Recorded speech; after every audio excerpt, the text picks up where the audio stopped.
Bonjour, Eric Gibaud, ericgibaud.com et aujourd'hui je vais te présenter cet objectif Viltrox pour Fujifilm monture X. C'est un 27 mm 1.2 et surtout il est autofocus. Alors avant que je te parle de ça en détail, on va dire merci à mon sponsor Arvia écoledephotographie.com qui permet de te former à la photographie à distance, donc par internet. Il n'y a pas que de la théorie, il y a aussi des exercices pratiques à faire, mais je t'expliquerai tout ça en détail en fin de vidéo. Alors si tu n'arrivais pas jusqu'à la fin, je te dis simplement trois choses importantes. La première, si tu t'inscris de ma part à leur formation, tu reçois un bouquin épais comme ça avec 350 conseils photos. Deuxième point, si tu voulais financer ta formation par le système de CPF, compte personnel de formation, il est bien important, si tu voulais te former une fois à la retraite, de t'inscrire avant de partir, parce qu'une fois à la retraite, on ne peut plus s'inscrire. Par contre, on peut faire la formation à laquelle on s'était inscrit avant de partir. Et le troisième point, la loi sur le CPF a changé. Il n'y aura plus de financement jusqu'à 100%. Les élèves devront payer une partie de leur formation, que ce soit de la photo, n'importe quelle formation par CPF. Mais la bonne nouvelle, c'est que cette loi n'est pas encore appliquée. Donc, inscris-toi au plus vite avant qu'elle soit appliquée. Ça serait dommage de pouvoir avoir un financement 100% et ne pas en profiter. Donc, je te raconte tout ça en fin de vidéo. Je te laisse leur téléphone qui est gratuit, en description leur email, leur site web et aussi un lien vers leur forum photo qui est en français et qui est complètement gratuit. Je t'invite à t'y inscrire et participer. Allez, c'est parti! Alors j'ai l'air rouge, pas que le t-shirt, il fait 37 degrés, il faisait 38 un petit peu avant. Là je suis à Manresa en Catalogne, côté espagnol. Et voilà, Viltrox m'a envoyé l'objectif gratuitement, mais je peux dire ce que je veux. La simple condition, c'est qu'ils m'ont demandé est-ce que tu pourrais publier avant le 22 août 2023. Je précise que je ne sais pas quand tu verras la vidéo. Donc je me suis dit bon, ben, j'ai arrêté mon fourgon pour mon camping-car, parce que j'ai plus le fourgon, j'ai le camping-car. J'ai dit bon, je vais enregistrer les essais que j'ai fait, j'ai l'explication, voilà. Donc je vais te passer des photos et tout ça. Mais comme d'habitude, je vais dire ce que je veux, ce que je pense sur ces objectifs. Allez, on continue.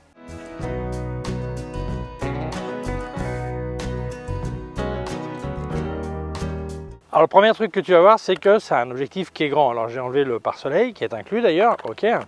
Et tu vois, c'est assez grand. Alors c'est normal, premièrement parce qu'il ouvre à 1.2, donc plus les objectifs sont lumineux, comme on dit, plus ils sont grands. Et deuxièmement, le fait qu'il soit autofocus, il faut bien caser les moteurs de l'autofocus dedans. Donc c'est forcément un objectif plus grand. Alors certains vont dire, ouais, ça fait déséquilibré. C'est un petit appareil, le X1, hein, mais ça fait déséquilibré. Oui, mais ça, les gens qui disent ça, c'est les gens qui prennent l'appareil comme ça. On ne tient jamais un appareil comme ça. Un appareil, l'objectif est dans la main, il supporte tout le poids et ensuite on a la main qui est là. Donc c'est presque bien d'avoir un grand objectif. Au niveau de l'équilibre, c'est presque mieux qu'un tout petit dans ce sens-là. Voilà. Alors, évidemment, si on veut que ça tienne dans la poche, il vaut mieux le tout petit. Ça, on est d'accord. Alors, il est parfaitement empaqueté. Tu veux aussi trouver un petit pochon pour le garder si tu veux, pour le transport. Tu vas trouver un mode d'emploi, la carte de garantie, évidemment l'objectif et le pare-soleil. Voilà. Donc très bien. Viltrox n'ont pas oublié ce petit détail qui fait que certains photographes se sentent mieux avec un objectif. Ce mot clé, ce mot qui peut faire qu'un photographe passe directement de bof à waouh. Le mot est là, pro, c'est indiqué. Alors je rigole évidemment, mais c'est la série Pro qu'ils ont. Et cette série Pro a un truc qui est important, en plus d'être complètement métallique comme tous ceux de Viltrox, en plus il est protégé éclaboussure, poussière, donc il est tropicalisé comme on dit, voilà. Donc il est complètement métallique, on va voir ça, mais voilà, la série Pro a cet avantage. Alors important, je vais l'enlever en essayant qu'il n'y ait pas de poussière qui rentre. Ici, il y a un connecteur USB-C pour pouvoir actualiser le firmware, et aussi on voit que sur le bord ici, eh bien, il y a un banc en caoutchouc justement pour la tropicalisation. Alors si on regarde l'objectif, ici tu as une bague de mise au point manuel si tu veux faire du manuel, bien qu'il est autofocus. Et ici tu as la bague de diaphragme qui va depuis 1.2 jusqu'à f16 plus le A. Comme sur tous les Fuji, sauf que ça c'est pas Fuji, mais enfin bon, le A qu'il y a sur Fuji quand tu vas faire le diaphragme automatique, ouverture automatique, et c'est gradué de tiers en tiers. Alors il y a des clics, c'est un clic très léger qui fait pas de bruit, mais on le sent parfaitement. Si tu fermes les yeux, tu bouges, tu sens vraiment qu'il y a un clic qui est présent. Donc voilà, je pense que la construction est, en tout cas, elle est magnifique, hein.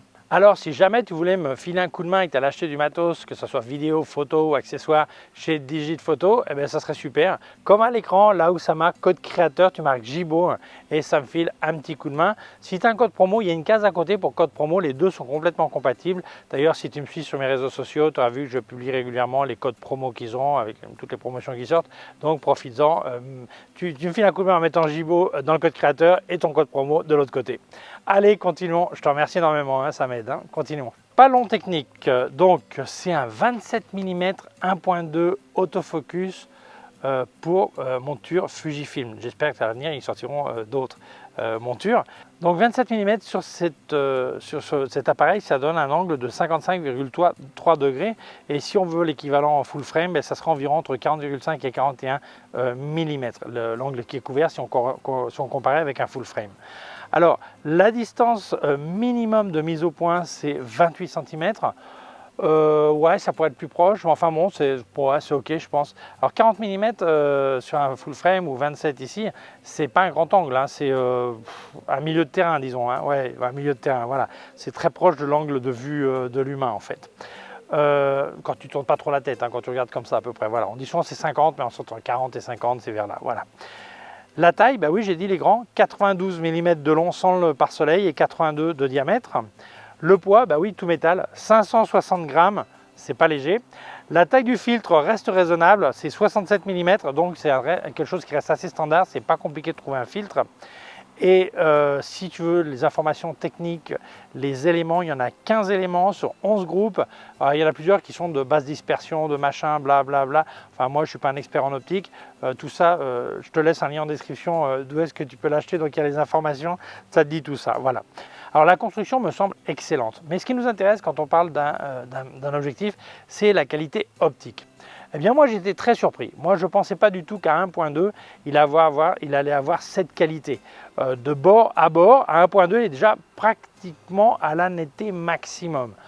À 1.4 c'est de la folie, c'est déjà... Voilà, donc vraiment je n'attendais pas. Je pensais que vers F4, 5, 6, là ça commencerait à rentrer dans l'ordre. Non, non, non, non, très bien, très bien, très bien, très bien. Une netteté qui est excellente. Alors, comme je te passe là, on arrive à faire les étoiles, les sunstars, comme on dit, avec les points lumineux. Là, je suis à F16 sur cette photo, mais dès F8, tu commences à en avoir un petit peu. Par contre, ce que j'ai remarqué, c'est qu'à 1.2, ça vignette un peu.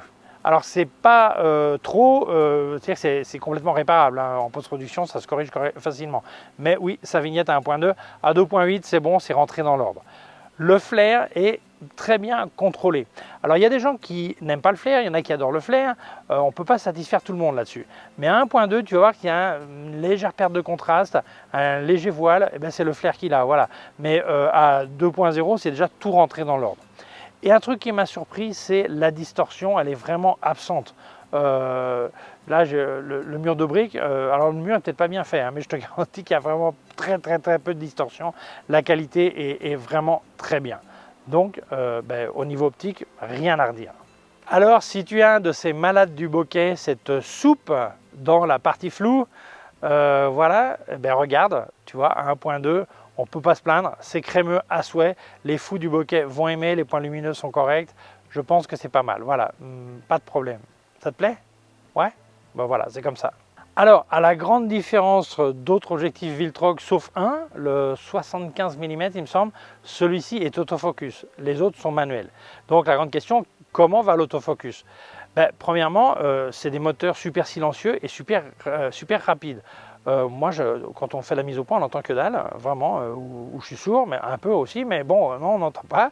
Et deuxièmement, j'ai trouvé ça assez rapide quand même. Il ne faut pas oublier, j'ai essayé sur le XE1, qui est quand même un vieux truc, qui n'a pas forcément toute l'électronique dernière génération, qui ne l'a pas, c'est pas forcément ça qu'il ne l'a pas, et donc ça allait déjà vite. Donc j'imagine sur un XT5, XT4, XS20 ou XS10, truc comme ça doit aller super rapide. Donc l'autofocus est bien présent et va très bien. Alors conclusion, est-ce que ça vaut le coup? Moi je pense que la construction est bien, les résultats sont vraiment pas mal. Alors est-ce que vaut mieux ça ou un objectif de la marque Fuji? J'ai jamais essayé de 40 mm, je sais même pas, je crois qu'ils n'en ont pas de 40 mm, donc je ne peux pas vraiment comparer. Mais si on compare avec lui-même, je pense que c'est un tarif, c'est une opportunité pour certains qui ne peuvent pas avoir un budget plus élevé. Mais attention, faut pas oublier que beaucoup de gens font l'erreur de penser de qui peut plus, peut moins, et disent « Ah, ben si ça ouvre à 1.2, je pourrais tout faire ». Bah oui et non, c'est-à-dire que si tu veux utiliser le 1.2 deux fois par an, tu es en train de payer un plus et aussi transporter du poids extra dont tu n'as absolument pas besoin. Dans ce cas-là, il vaut mieux regarder du 1.4, du 2.0 qui est plus en accord avec la taille, que ça tienne dans ta poche et tout ça, tu vois. Donc voilà. Mais si tu cherches cette ouverture très importante de 1.2, je pense que tu seras ravi avec les résultats. Donc pour moi, cet objectif est recommandable et je te laisse un lien en description d'où est-ce que tu peux l'acheter. Alors, merci beaucoup Viltrox de m'avoir envoyé l'objectif. Merci à toi d'avoir vu la vidéo. Mais avant, on va dire merci à mon sponsor Arvia, écoledephotographie.com, qui te permet de te former à la photographie à distance, donc par Internet. Mais ce n'est pas que de la théorie, aussi de la pratique, des exercices que tu dois monter sur la plateforme. Ce sont des professeurs diplômés en photographie qui vont te corriger, qui vont dire ce qui va pas, t'encourager, te corriger et tout ça. Et il y a 4 types de formations, depuis devenir amateur averti, comme on dit, jusqu'à professionnel avec un bac pro. Alors, le mieux, c'est de parler avec eux, qui t'orientent un peu sur la formation qui est la plus adéquate pour toi, suivant tes connaissances que tu veux atteindre et tout ça. Voilà. Alors, les formations, ça dure entre 8 et 12 mois. Et tu vas passer 10-12 heures par semaine. Certains passent 8, certains passent 15, hein, ça dépend de l'avancement du cours, de tes connaissances au départ et tout ça. Mais enfin, moi ce que je dis toujours, parle avec eux. Ils vont vraiment analyser tes besoins, tu exprimes tes idées, ce que tu voudrais faire, devenir, apprendre, et ils vont t'orienter le mieux possible. Alors, la grande question, c'est souvent combien ça coûte, comment ça se paye. Alors, combien ça coûte, ça dépend des formations, parle avec eux. Comment ça se paye? Eh bien, il y a plusieurs moyens. L'autofinancement, en français, ça se dit de ta poche. L'autre option, si tu es demandeur d'emploi, j'allais dire la NPE, je ne suis pas jeune ni rien, Pôle emploi. Pôle emploi. Et troisième option, il y a aussi le CPF, compte personnel de formation. Chaque année travaillée, tu as le droit à un petit pécule qui s'accumule et un jour, tu peux l'utiliser pour te former, que ce soit de la photo, que ce soit du loisir ou de la profession. Donc, ça peut être autre chose aussi. Donc, si tu veux l'utiliser pour ça, eh bien, 2 points importants. Si tu voulais te former une fois à la retraite, eh bien, il faut que tu t'inscrives avant de partir à la retraite. Si tu vas passer par CPF, si tu passes d'un autre moyen, non, mais par CPF, là, il faut t'inscrire avant et tu pourras faire la formation une fois à la retraite. Et la loi sur le CPF a changé. Ça veut dire qu'à partir quand elle sera appliquée, ce n'est pas encore le cas, sauf les demandeurs d'emploi, il n'y aura plus de financement à 100%. Donc ça serait dommage d'avoir de quoi financer à 100% et ne pas pouvoir l'utiliser parce qu'il faudra que tu mettes une partie de ta poche. Donc inscris-toi au plus vite et après ce qui compte c'est la date d'inscription. Tu peux commencer la formation une fois que la loi sera appliquée.